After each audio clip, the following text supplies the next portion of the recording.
So winter creates a unique environment for your skin because humidity drops, temperatures fluctuate, and your barrier is under more stress than in any other season. Welcome to Biohacking Beauty Podcast. My name is Amitay. And I'm Anastasia Khodzhaeva. And today we're going to actually talk about winter survival guide as far as the skin is concerned. For your skin, yeah. And so these seasonal changes show up as dryness, tightness, dullness, redness, and slower healing of the skin. And in general, it's just a faster rate of aging. Winter skin isn't just about feeling dry or flaky.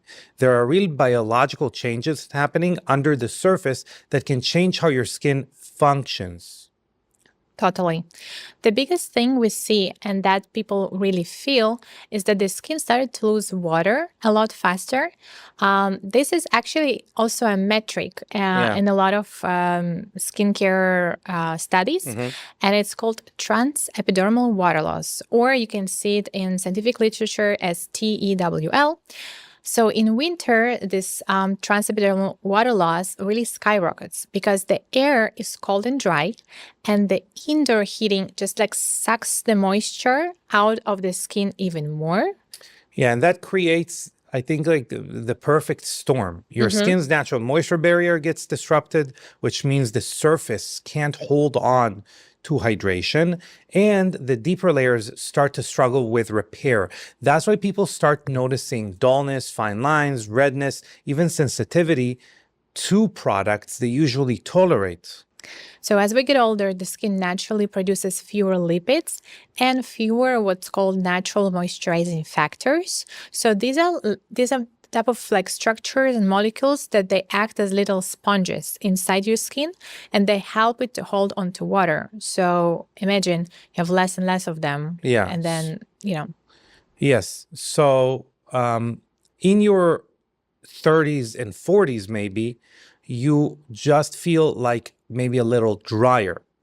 But in your 50s, 60s, and beyond, that dryness can tip into barrier breakdown, which means your skin becomes more fragile and actually also increases skin inflammation or inflammaging. I'm going to say a pretty standard thing right now, but it's worth it's worth reminding people that the UV damage is still happening in the winter. And that's something people often forget or deliberately kind of remove from their skincare routine. They're like, I can stop applying my sunscreen.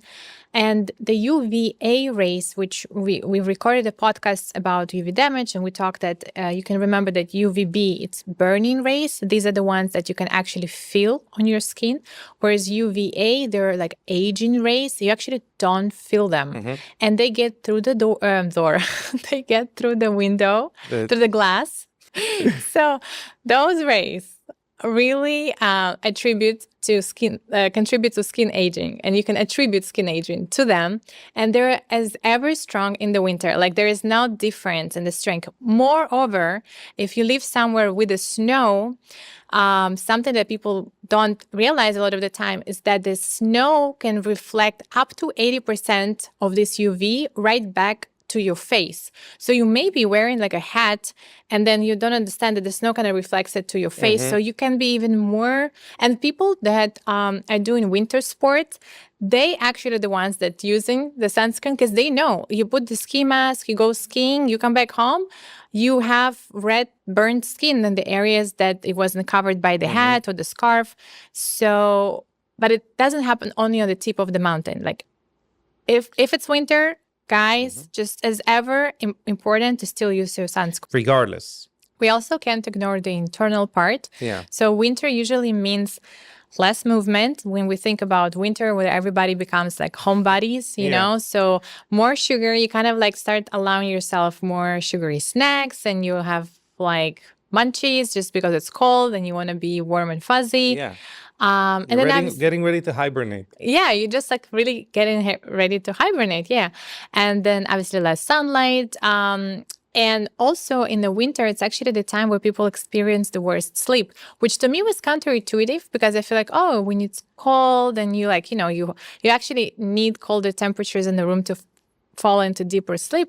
But no, apparently we're not bears. Yeah, so this is, it's a recipe for, a few things. I don't know if you want to go over them, but I'll start with... NAD plus depletion, for what sure. What about glycation? Glycation, if you eat sugar, drink alcohol, which is also like the highlight, the spike of in winter, people drink more as well.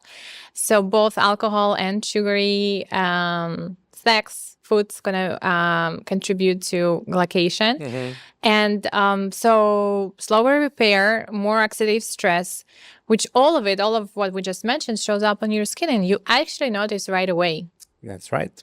And I think a lot of people don't realize that if you're tired, low energy, not sleeping well, or not moving your body, your skin actually will reflect or it is feeling that is these signals travel to your skin. That's why people feel like they age, in air quotes, like faster during the winter, because your metabolic resilience goes down. And so does your skin's ability to bounce back. The important thing to realize, it's not just that, my winter routine, I'm going to be using a softer cleanser and richer cream. And I'm just going to hope for the best. You just need to see the full picture. And there are other things that you can do besides switching to heavier moisturizer that can help you have as radiant, as youthful, bouncy, plump skin as in the summer. Because in the summer, people usually love their skin more. But we are here to show you and to give you protocols to shine through the winter as well. Yeah. And this is time to shift your routine. And today, we're going to show you how to build a winter protocol that supports barrier repair, collagen production, keep elastin integrity, support mitochondrial energy, and inflammation control at the same time. And this is why I love winter skin protocols.